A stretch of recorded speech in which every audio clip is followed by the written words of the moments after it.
ஐயா, வில்வ மரம் மாதிரி ஒரு மரத்துக்கிட்ட கொண்டு வந்து நிறுத்திருக்கிறீங்க. இது வில்வ மரம் இல்லையா? வில்வ மரம் மாதிரியே இருக்கும்.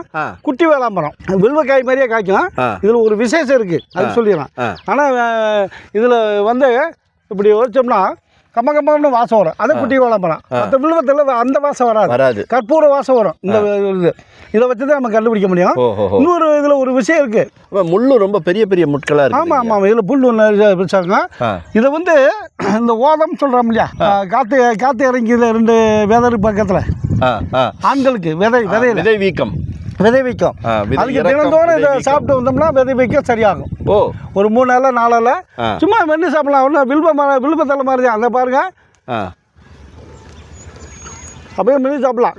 ஒரு மாதிரி கற்பூர வாசம் வரும்.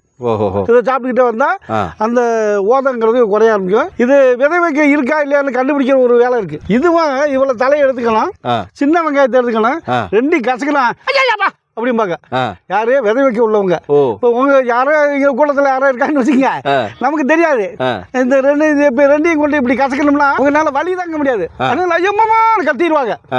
அப்போ இவங்கிட்ட இந்த மாதிரி இருக்கு அப்படின்னு தெரிஞ்சுக்கலாம். ஐயா உனக்கு மருந்து இதாயா, இதை போய் சாப்பிட்டியா நம்ம சொல்லலாம், ஒரு நல்லது செய்யலாம். அருமை. அதாவது இதை ஒரு செஞ்சு தெரிஞ்சுக்கலாம்.